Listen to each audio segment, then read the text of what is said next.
എല്ലാ പ്രിയപ്പെട്ട കൂട്ടുകാർക്കും എ പ്ലസ് വിന്നേഴ്സിൻ്റെ മറ്റൊരു എപ്പിസോഡിലേക്ക് സ്വാഗതം. ഇന്ന് നമ്മൾ ചർച്ച ചെയ്യുന്നത് +1 ബിസിനസ് സ്റ്റഡീസിൻ്റെ 8ാം അധ്യായത്തിലെ സോഴ്സ് ഓഫ് ബിസിനസ് ഫിനാൻസ് എന്നുള്ള ടോപ്പിക്കാണ്. വളരെ കൃത്യമായി പഠിക്കേണ്ടതാണ് ഏതൊക്കെ രൂപത്തിലാണ് ബിസിനസ്സിലേക്ക് പണം വരുന്നത് എന്നുള്ളതാണ് നമ്മൾ ഈ വീഡിയോയിൽ ചർച്ച ചെയ്യുന്നത്. അപ്പോൾ ഇന്നത്തെ ടോപ്പിക്കിലേക്ക്, the term finance means money or fund. പണം അല്ലെങ്കിൽ മൂലധനം, മൂലധനമായാലും മതി, അതെന്തെല്ലാമാണോ അതെല്ലാം അതിനടുത്ത് വരും. The requirements of funds by business to carry out its various activities is called business finance.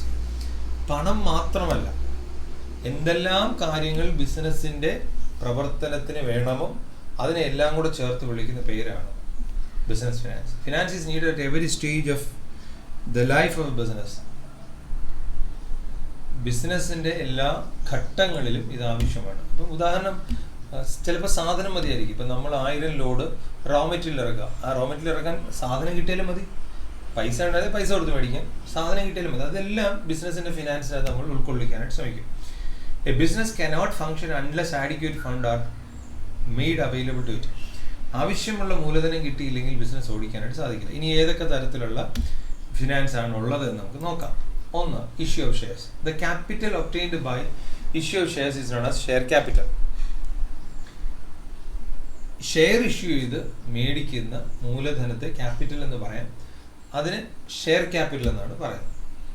The capital of a company is divide into small units called shares. കമ്പനിയുടെ മൂലധനത്തെ പല ചെറിയ ചെറിയ യൂണിറ്റുകളായി ഡിവൈഡ് ചെയ്തിട്ടുണ്ട്. അതിന് പറയുന്ന പേരാണ് ഷെയർ ക്യാപിറ്റൽ എന്ന് പറയുന്നത്, അല്ലെങ്കിൽ ഷെയർ എന്ന് പറയുന്നത്. ചെറിയ ചെറിയ യൂണിറ്റുകളായി ഡിവൈഡ് ചെയ്തിരിക്കുന്നു. അതിന് എക്സാമ്പിളാണ് പറയുന്നത്. If a company issues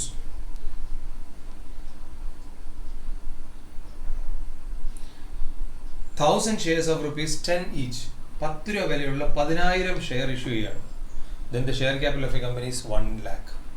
അങ്ങനെയാണെങ്കിൽ ആ കമ്പനിയുടെ മൂലധനം എന്ന് പറയുന്നത് 1,00,000 രൂപയാണ്. 1000 പേർക്ക് 10 രൂപ വെച്ച് കൊടുത്താൽ 1,00,000 രൂപ. അങ്ങനെ കമ്പനി 10,000 പേരുടെ നിന്ന് 10 രൂപ വെച്ച് പണം കളക്ട് ചെയ്യുമ്പോൾ 1,00,000 രൂപയുടെ കമ്പനിയുടെ മൂലധനമായി മാറും. ഇപ്പോൾ 10,000 മെമ്പേഴ്സ് കമ്പനിക്കുണ്ട്. The person holding the share is known as shareholder. ആ ഷെയർ ആരുടെ ഇരിക്കുന്നു അവരെ വിളിക്കുന്ന പേരാണ് ഷെയർ ഹോൾഡർ. അപ്പോൾ ഇവരാണ് സത്യത്തിൽ കമ്പനിയുടെ ഓണേഴ്സ് എന്ന് പറയുന്നത്. There are 2 types of shares. One is equity share and other is preference share. ഒന്ന് ഇക്വിറ്റി ഷെയർ എന്ന് പറയുന്നു, മറ്റേതിനെ പ്രിഫറൻസ് ഷെയർ എന്നും പറയുന്നു. Debentures. Debentures are the important debt source of finance for raising long-term finance. വളരെ കാലഘട്ടത്തിലേക്ക് കടം മേടിക്കാനുള്ള വഴിയാണ് debenture എന്ന് പറയുന്നത്. Debenture holders get fixed rate of interest on debentures. Debenture ഹോൾഡേഴ്സിന് കൃത്യമായി പലിശ കിട്ടണം, ഒരു particular rate. Interest is paid after every 6 months or 1 year. ഒരു വർഷമോ 6 മാസമോ കൂടിയിരിക്കെ പലിശ കിട്ടും. They are like creditors of a company. കമ്പനിയുടെ ക്രെഡിറ്റേഴ്സ് ആയിട്ട് അവരെ നമുക്ക് കാണാനായിട്ട് സാധിക്കും. Retained earnings. A portion of company's net profit after tax and dividend which is not distributed by but are retained for reinvestment purpose is called retained earnings. ലാഭത്തിൻ്റെ ഒരു വിഹിതം, ടാക്സും ലാഭവിഹിതങ്ങളും കൊടുത്തതിന് ശേഷം വരുന്നൊരു തുക കമ്പനി വീതം വയ്ക്കാതെ കമ്പനിയിൽ തന്നെ സൂക്ഷിക്കും. എന്തിനു വേണ്ടിയാണ്? പുതിയ വർഷം പുതിയ മെഷീൻസ് വാങ്ങാനോ കമ്പനിയുടെ മറ്റെന്തെങ്കിലും പർപ്പസിന് വേണ്ടി റീഇൻവെസ്റ്റ് ചെയ്യുക, വീണ്ടും കമ്പനിക്കകത്ത് തന്നെ ഇൻവെസ്റ്റ് ചെയ്യുകയാണ്. This is also called source of self financing. ഈ റീറ്റെയിൻഡ് ഏർണിങ്സിനെ കുറിച്ച് കുറച്ചുകൂടെ കൂടുതലായി നമ്മുടെ ചാനലിൽ തന്നെ മറ്റൊരു വീഡിയോ പേജ് ചെയ്തിട്ടുണ്ട്, നിങ്ങൾ കാണുവാനായിട്ട് ശ്രദ്ധിക്കാം. സ്വയമായി മൂലധനം കൊണ്ടുവരിക, സെൽഫ് ഫിനാൻസിങ്. അടുത്തത് public deposit. The deposits that are raised by company direct from the public are known as public deposit. പൊതുവായ ആളുകളിൽ നിന്ന് നേരിട്ട് ഈ കമ്പനി പണം പലിശയ്ക്ക് സ്വീകരിക്കും. അത് കമ്പനിയിലെ ആളുകൾ ഡെപ്പോസിറ്റ് ചെയ്യും. അപ്പോൾ അതിന് ഇത്ര രൂപയെ ഡെപ്പോസിറ്റ് ചെയ്യാവും, ഇത്ര എണ്ണമായിരിക്കും ഡെപ്പോസിറ്റ്, അങ്ങനെയൊന്നുമില്ല. എത്ര രൂപ വേണമെങ്കിലും ഡെപ്പോസിറ്റ് ചെയ്യാം. അതിനെ പക്ഷെ നിയന്ത്രിക്കുന്നത് RBI ആണ്. this is regulated by RBI and cannot exceed 25% of share capital and reserve. കമ്പനിയുടെ മൊത്തം മൂലധനത്തിന്റെയും റിസർവിന്റെയും 25% കൂടുതൽ ഡെപ്പോസിറ്റ് സ്വീകരിക്കാൻ പാടില്ല. ഇനി അടുത്തത്, the rate of interest offered on public deposit are higher than the rate of interest on bank. ബാങ്കിലെ ഡെപ്പോസിറ്റിനേക്കാൾ കൂടുതലായിരിക്കും എപ്പോഴും പബ്ലിക് ഡെപ്പോസിറ്റിന്റെ എമൗണ്ട്. അടുത്തത്, loan from financial institution. The central and the state government has established many financial institutions to provide finance to companies. കമ്പനികൾക്ക് പണം നൽകാൻ വേണ്ടി കേന്ദ്ര ഗവൺമെന്റും സംസ്ഥാന ഗവൺമെന്റുകളും നിരവധി സാമ്പത്തിക സ്ഥാപനങ്ങൾക്ക് രൂപം കൊടുത്തിട്ടുണ്ട്. അവരെ വിളിക്കുന്ന പേരാണ് ഡെവലപ്മെന്റ് ബാങ്ക്. ഇങ്ങനെയുള്ളവർ ഈ കമ്പനികൾക്ക് ആവശ്യമാകുന്ന സമയത്ത് ലോൺ കൊടുക്കും. These are IFCI, ICICI, IDBI, LIC, UTI etc. ഇങ്ങനെയുള്ളതിനാണ് നമ്മൾ ഈ ഡെവലപ്മെന്റ് ബാങ്ക് എന്ന് പറയുന്നത്.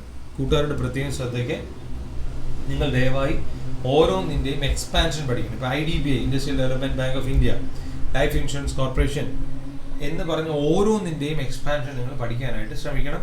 ഒരു മാർക്കിന് സാധാരണ ചോദിക്കാറുണ്ട്. അടുത്ത, commercial paper. It is an unsecured promissory note issued by a firm to raise fund for a short period, varying from these 90 days to 364 days. 90 ദിവസത്തിന് മുകളിൽ 364 ദിവസം, ഒരു വർഷത്തിന് താഴെ ദിവസത്തേക്ക് ആളുകളുടെ കയ്യിൽ നിന്ന് പണം കടം മേടിക്കുക. ഇത്ര തുകയെന്നതിനില്ല, വലിയ തുകയായിരിക്കാം, ചെറിയ തുകയായിരിക്കാം, ഒരു കടം മേടിക്കുക. പക്ഷെ വളരെ കുറച്ച് കാലഘട്ടത്തിലേക്ക് മാത്രമേ ഉള്ളൂ. ഇതിനൊരു അസറ്റിനെയും ജാമ്യമായി കൊടുക്കില്ല.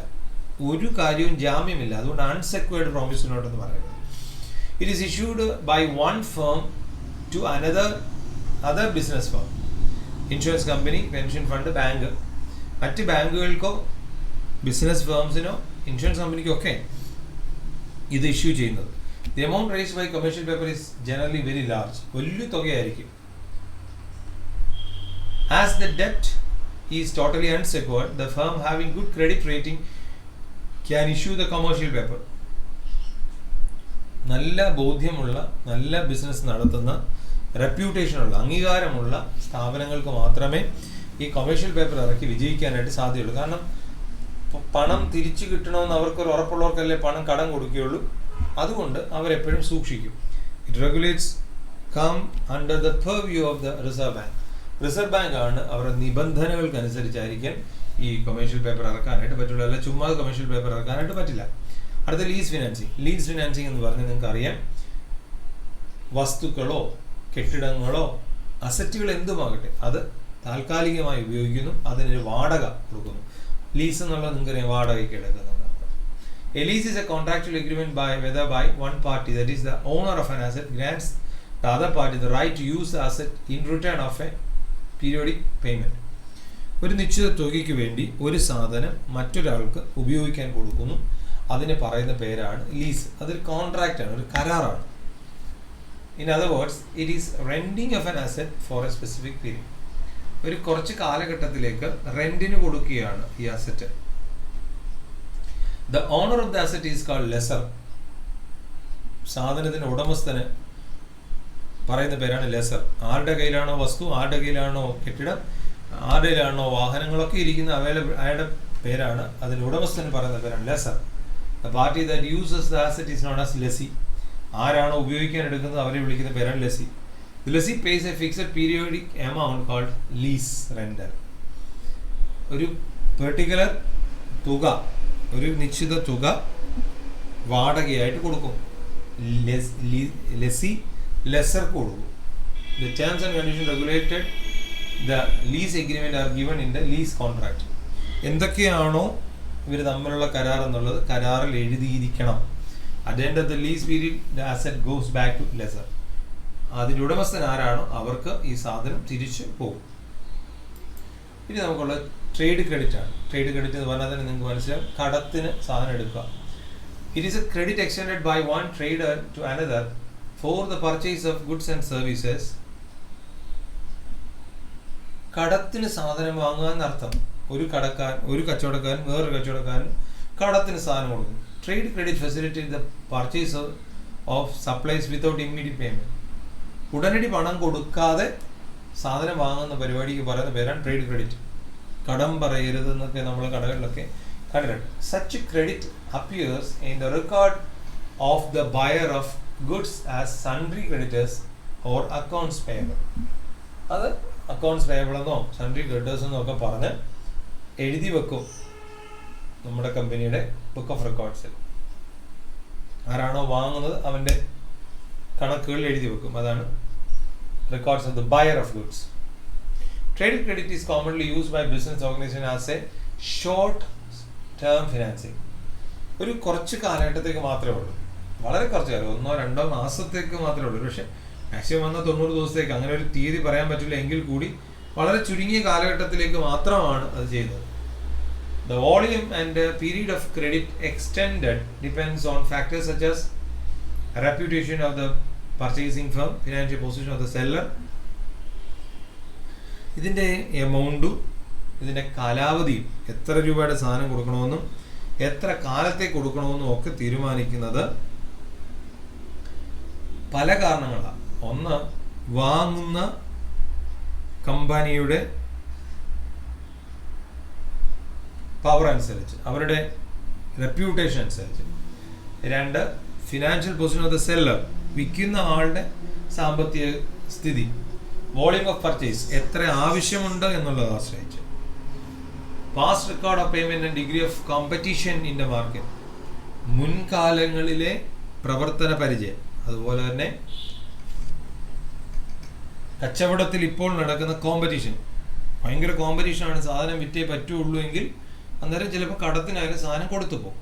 ഇതാണ് ട്രേഡ് ക്രെഡിറ്റ് എന്ന് പറയുന്നത്. ഇനി അടുത്തത് commercial bank. Commercial bank occupies a vital position as they provide fund for different purpose as well as for different time period. പണം കടം കൊടുക്കും പല കാലങ്ങളിൽ, പല സമയങ്ങളിൽ, പല രീതിയിൽ, വളരെ പ്രാധാന്യം അറിയിക്കുന്ന സമയത്ത്. Bank extend loan to firms of all size in many way.